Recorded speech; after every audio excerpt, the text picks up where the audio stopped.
Kajaria ceramics. आज हम Kajaria ceramics के बायबैक को एनालाइज करने जा रहे हैं। कंपनी ने अपना बायबैक कुछ दिन पहले अनाउंस किया था। आइए देखते हैं वहाँ पैसा बनाने का कुछ मौका बन रहा है कि नहीं।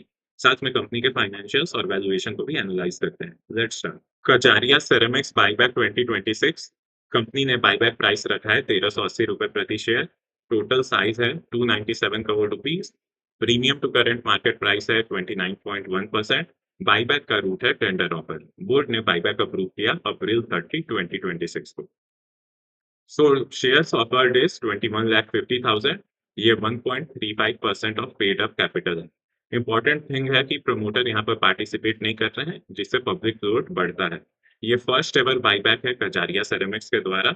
और कंपनी ने इस साल 14 रुपये प्रति शेयर का डिविडेंड भी अनाउंस किया है। एंटाइटलमेंट रेशियो बायबैक के लिए। एंटाइटलमेंट रेशियो मतलब मिनिमम कितना परसेंट ऑफ आपके शेयर्स एक्सेप्ट होंगे बायबैक में टेंडर करने पे। तो टोटल बायबैक शेयर्स है 21,50,000। रिटेल कैटेगरी में आवंटन है 15%, मतलब 3,22,500 शेयर्स का। Total retail shares less than 2 lakh आज के डेट में है 1,34,76,000 शेयर। तो एंटाइटलमेंट रेशियो आ जा रहा है 2.4%। 2.4% एंटाइटलमेंट रेशियो बिल्कुल अट्रैक्टिव नहीं है। मतलब यहाँ पर एक्सेप्टेंस रेशियो भी कम ही रहने का चांस है। तो मतलब 84 शेयर्स आप टेंडर करोगे तो 2 एक्सेप्ट होगा। Should you apply for the buyback? तो यहाँ पर सीधे तौर पे कह सकते हैं कि इतना कम एंटाइटलमेंट रेशियो रहते हुए आपको बस बायबैक के लिए ये नहीं करना चाहिए। कुछ-कुछ कंडीशंस अगर आप अप्लाई करना चाहते हो तो, कि you already hold the stock, want 29% guaranteed premium on accepted shares और comfortable with low acceptance ratio. आप एक लॉन्ग टर्म होल्डर हो, मतलब कि बस बायबैक आपका पर्पस नहीं है खरीदने का। पार्शियल पे यहाँ पर आर्बिट्राज कुछ नहीं दिख रहा है, तो हम सीधे कह सकते हैं कि कोई पार्शियल पे अपॉर्च्युनिटी नहीं है। Skip it, buying fresh just for buyback, concerned about governance, and seeking meaningful capital allocation. Expect better opportunities elsewhere.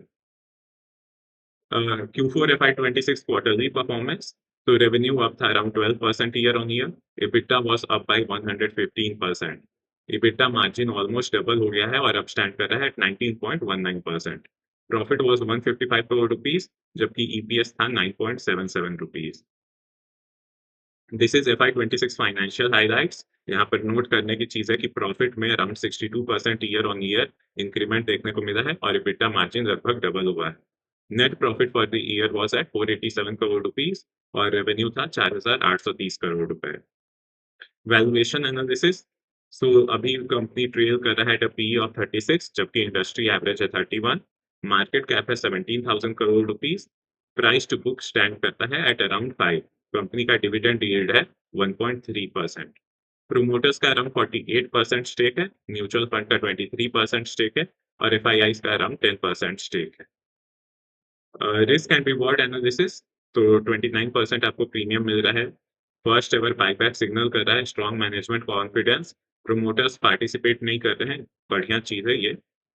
FY26 में अच्छा परफॉर्मेंस, 210 करोड़ का कैपेसिटी एक्सपेंशन कंपनी करने जा रही है। ये कुछ-कुछ पॉजिटिव्स हैं। नेगेटिव्स या रिस्क एरियाज। एंटाइटलमेंट रेशियो 2.4% है, बहुत कम है। बायबैक के पर्सपेक्टिव से बिल्कुल बाय नहीं करना चाहिए।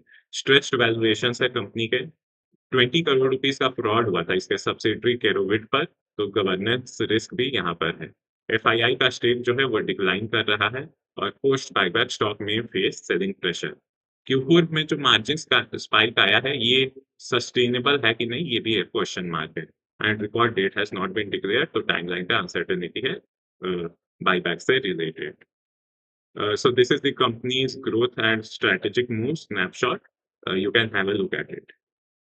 की टेकअवेज। तो कंपनी का फर्स्ट एवर बायबैक है at 29% premium. FY26 was a stellar year. Entitlement ratio 2.4% का है, तो बिल्कुल अट्रैक्टिव नहीं है। प्रमोटर का नहीं पार्टिसिपेट करना एक पॉजिटिव है। और वैल्यूएशन कंसर्न्स, हाई पीई पर कंपनी चल रहा है। गवर्नेंस रिस्क देखा गया था, which is another area of concern. Capacity expansion 210 crore का प्लानिंग है, इसका मतलब कि डिमांड है। So these are the key takeaways. तो इन शॉर्ट कहूँ तो कंपनी में बस बायबैक के पर्सपेक्टिव से बाय करना आज के डेट में बिल्कुल सही नहीं है। अगर आपको लॉन्ग टर्म के लिए स्टॉक को देखना है तो आप देख सकते हैं, लेकिन इन दीज अनसर्टेन सिनेरियोज, मतलब हाई वैल्यूएशन पे स्टॉक को लेना भी रिस्की है। तो यहाँ पे वैल्यूएशन प्रीमियम पर है, लेकिन ग्रोथ भी अच्छा देखने को मिला है। So it is a sort of trade-off. You can take the decision, hopefully, with the above knowledge. Thank you for watching the video.